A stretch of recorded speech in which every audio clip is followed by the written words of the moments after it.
from Bricks, Knox Finest. Yeah, yo. We live, yeah. Those finest, yes. We live, Oh man, welcome to the Seventh Letter Podcast.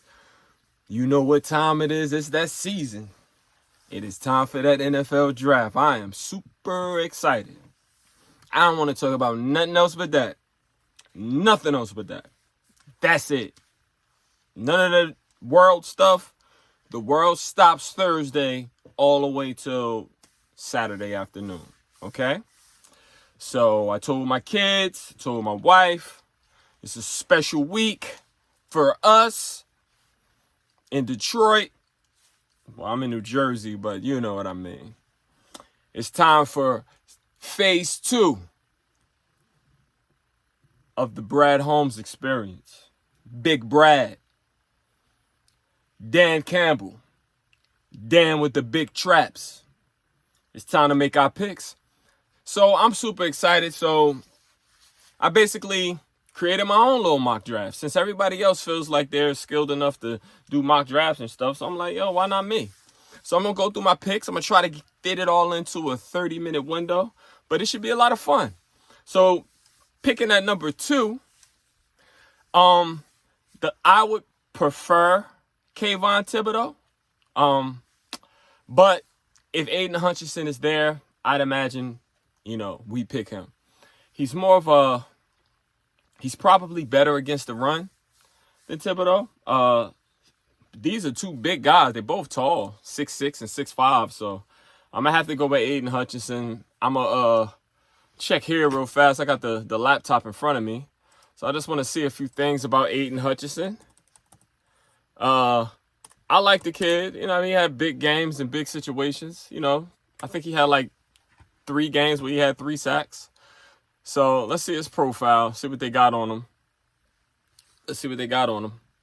6'7", 260, 4.74, 40-yard dash.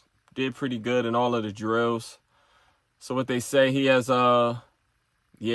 he's a weight room grinder. The reason why I pick Aiden Hutchinson, just period. Kayvon Thibodeaux seems to have a lot of aspirations outside of football, which is wonderful.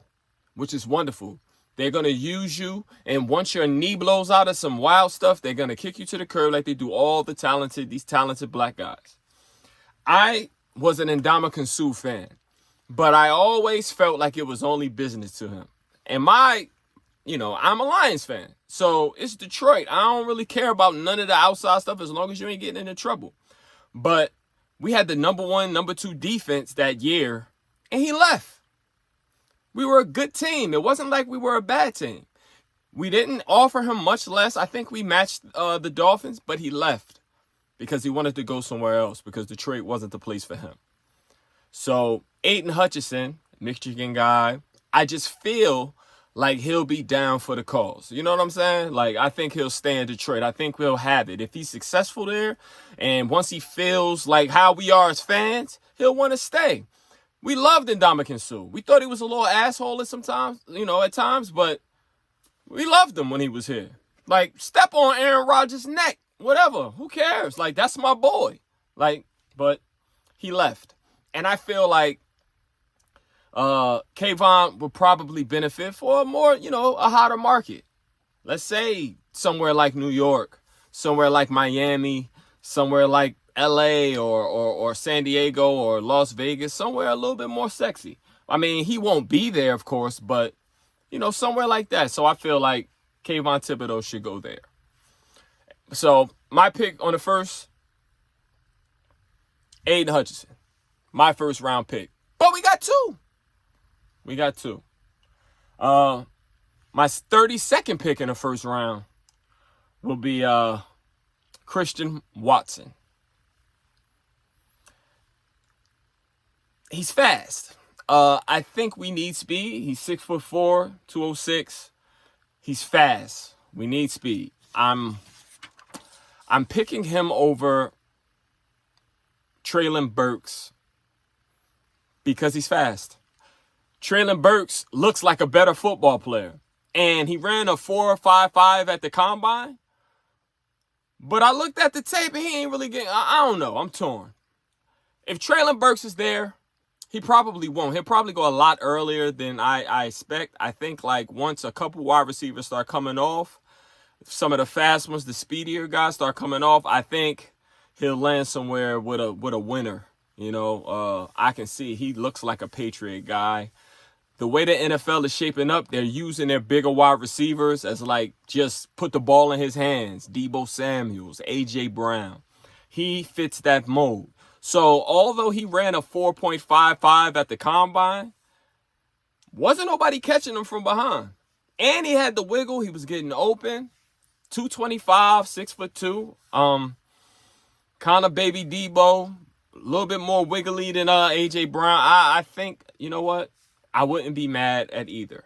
So, 30-second, 2 A and B. I'm going to go either Christian Watson or Treylon Burks, and for my first round picks.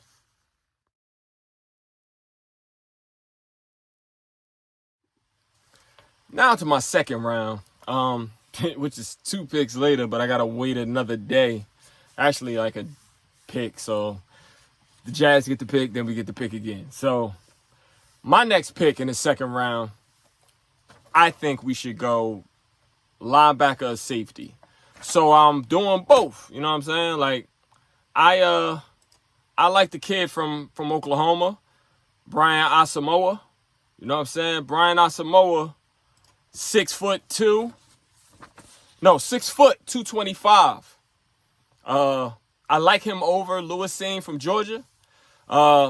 He's like a tweener. So Brian Asamoah is a little bit too small to be like a starting linebacker in the NFL, in my opinion. But 225 as safety, he plays really violently. He reminds me of like a Lou Delmas. Lou Delmas was kind of small, but he got 225 on that little 6 foot frame, and he plays violent. So I like the way he plays. It's a reckless style. Lewis Cine, he's from the big school. He's a pretty good hitter, but a lot of times like safeties and corners, they hide behind like really, really dominant front fours. And one thing we know about the Georgia Bulldogs is they had that front four, and they was coming with pressure. They was able to take a lot of chances. They were fast. They were stout. You can do anything with that. They just was more violent than everybody else they played. So I think Lewis Cine kind of benefited from that. Brian Asamoah, maybe the same, but I just like his freestyle. Like, he might be the type of guy to miss a lot of tackles because he just wants to blow the play up. But I don't know, man. I just like the way he played. What I saw on the tape, I just like. You know what I'm saying? So, in my second round pick, Brian Asamoah, Oklahoma. Safety, linebacker, tweener. You know what I'm saying?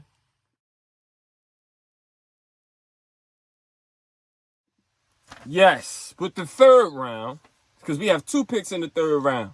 We got the 66 pick and the 97 pick. The 66 pick, this is hypothetical. But by chance, if George Pickens or from Georgia or Michigan's David Ojabo fall to the third round, I'll bust my gun. You know what I'm saying? Like I try. You know what I mean? They say that Dan Campbell, you know, he probably wouldn't like a guy with an attitude problem. But I think Dan Campbell's a man. And when you're a man, you are able to like control these type of personalities. Think like Bill Belichick is a man. So you don't hear about that shit in New England. I think Dan Campbell is a man. So he's a man's man, former player. He got some big ass traps, and I don't think they try him, to be honest. So I think George Pickens, the catch radius, he is kind of slight, but he's tough. So if he was to fall, I'd get him. Also, Michigan David Ojabo. Now, he was projected to go into the first round, but unfortunately, he popped his Achilles at his pro day. So if he happens to fall, now I'm just being, optimistic. This is rich. He probably get picked up in a second somewhere. But if he falls early in the third, and I believe you can never have too many pass rushes. If he falls to the third round, I would bust my gun. I would pick him. But he probably won't. But so in the instance, these two guys are gone. I think the Detroit Lions should probably start looking for Big V's replacement. You know what I mean? So I picked Darian Kinnard for Kentucky, 6'5", 324. He was the best offensive tackle. The offensive right tackle in college football, according to like the run blocking. And in the NFL, he'll be a guard. So I pick him. I think that Big V, he's been really good for us, but I do think he costs too much. And we got to sign, I forget the young fellow on the left side. What's his name? Damn, he went to the Pro Bowl last year too, and I just can't remember his name. Or I always forget his name. He used to play at Rutgers, went to Ohio State. So we got to re-sign him. So in the instance we lose either him or Big V, I say we should start, trying to keep that offensive line because the trenches are just as important as the outside. So Darian Kinnard, Kentucky. We have 2 picks in the third round. So at 97, given, barring any trades or anything, at 97, I do think we should start looking for that shifty guy. That guy that can just get open on third down. So either Khalil Shakur from Boise State or our guy, Calvin Austin from Memphis, who was a beast at the Senior Bowl. And he really, really graded well at the Combine. So they probably both be gone, but I think maybe one of them will fall because there's going to be a lot of, that's like an offensive line round. People pick up a lot of offensive linemen in that round. So I think that those guys will be good, in the late third round. So either Khalil Shakur from Boise State or Calvin Austin. That's my third round.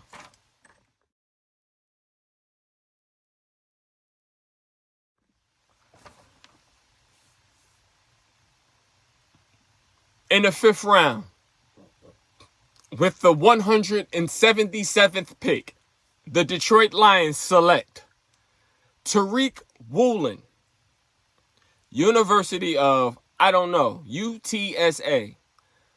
He'd probably be gone too, but this dude ran 4.62 and jumped 42 inches in the air. I think we have a good enough coaching staff to really, really use this guy's attributes. That speed. He used to be a wide receiver. He converted to cornerback. He is 6'5", ran a 4.26, 42-inch vertical. Physical mistake. This guy needs to be in Detroit. Tariq Woolen. And if he's there in the third and those 3 other guys are gone, I would jump up and get him there. He is that gifted physically, athletically, that we take a shot. You take a shot at something like that. Shit, if we even use him in the offense. He's running a 4.26. Look at Devin, what was that asshole? Devin Hester. They used to play for the Bears. He was just fast. They drafted him as a cornerback.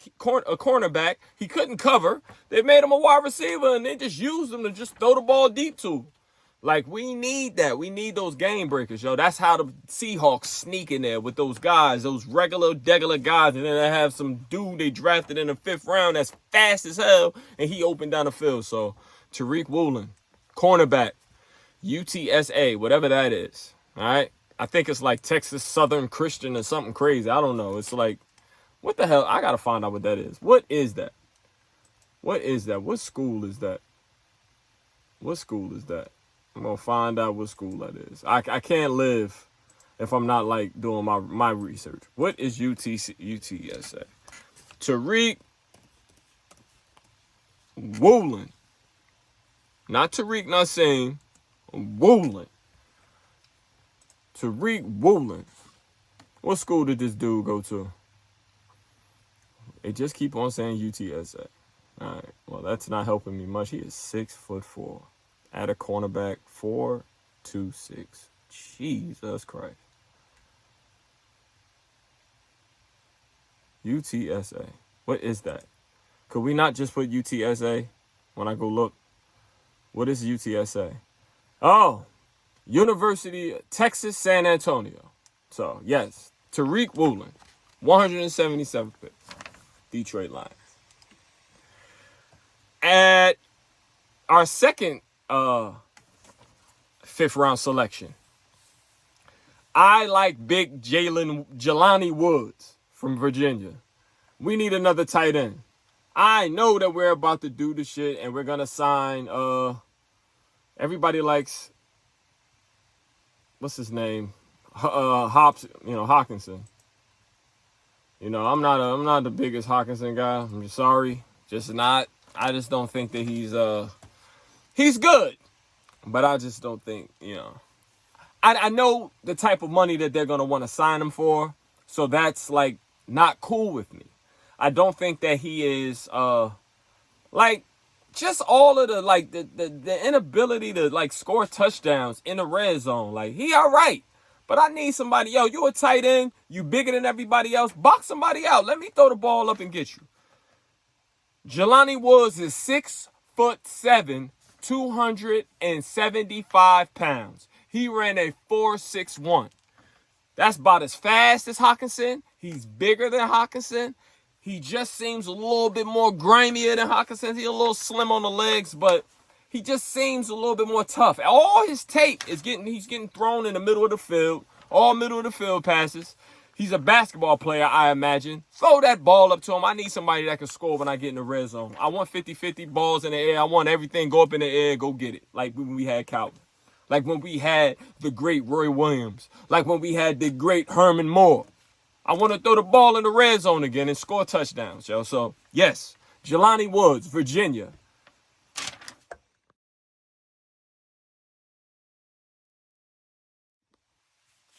For my final pick in the 6th round, at 217, although we can get him probably undrafted, I don't think he'll come to Detroit, but he should. Dan Campbell comes from the New Orleans Saints, and the New Orleans Saints, to be honest, they are a Super Bowl contender. The minute they get a quarterback, they can easily go to the Super Bowl and run through that NFC. 2 teams in the NFC that are the most dangerous, that can beat anybody on any Sunday, any given Sunday, are the San Francisco 49ers with Deebo Samuels, of course, and the New Orleans Saints. That defense is tough. It's tough. They got a new coach. They just don't have a quarterback. That's all they're missing. If you put Jimmy Garoppolo on the Saints, I think the same thing happens. But I think the Saints got those corners. The corners are much better on the Saints than on the 49ers. The 49ers is bully ball. They're going to beat you up both sides of the ball. They're going to run the ball a lot and then gas you with their tight end, with their receivers that they throw the ball to behind the line of scrimmage, and they just beat you up and down the field. My pick, quarterback, Miami, who used to be a wide receiver, Derek King from Miami. The reason why I say that, he'll be a 25-year-old rookie. Taysom Hill is one of those gadget players, and I imagine that's something that Dan Campbell is looking for. So I would not be surprised, and I wouldn't be upset at that pick.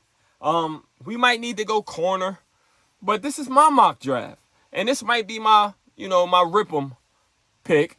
You know what I'm saying? Where, what the fuck, you could have got him in the 7th round or for undrafted, but I think that that's something that we should look into. Somebody, get the ball behind the line of scrimmage and fake and throw a real good pass and find out, because you see Dan Campbell, he likes to fake punt.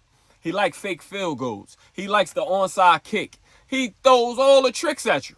He want the ball. He want to score. He going to do what he got to do to get the ball and score. That's what he going to do. And if we throw like one of those little gadget guys in there, I think that's why we're going to go wide receiver twice in this draft. And I think that we'll draft those physically gifted guys that are faster than everybody, that are taller than everybody. Because that's what you think Jimmy Graham is. Another Saints guy. Tall as hell. Let's throw the ball up to him. Let's go get it. It wasn't none of it. It's just these are athletically gifted people. And I think Dan Campbell sees value in that. And that's one thing that we were missing. So, yes, we love Amon-Ra St. Brown. And he's tough. And he'll be a good leader because he got that swag. He good with the lights on. He don't drop no passes. He tough. He go across the middle. You can hand the ball to him. You can do everything with him. But we need something around him that'll just be blazing down the field so we can go underneath to him or something. So, Derek, man. Let's go Derek, man. And that concludes my podcast this week. I had a whole lot of fun looking up these players, looking at tape and videos. I really took like 3 hours out of my day and looked at all the videos. I looked at where they were ranked. So, I mean, I might be off a little bit, but that's, you know, the where people are projected to be drafted at, what they're ranked on NFL.com, PFF, and I forget the other one I was looking at. So, it should be pretty solid. I'm comfortable with my draft, yo. What's yours? Go Lions.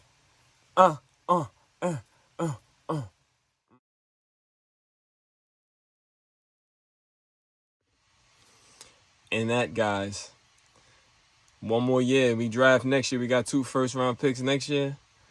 And off to the Super Bowl we go. The dynasty is set to begin.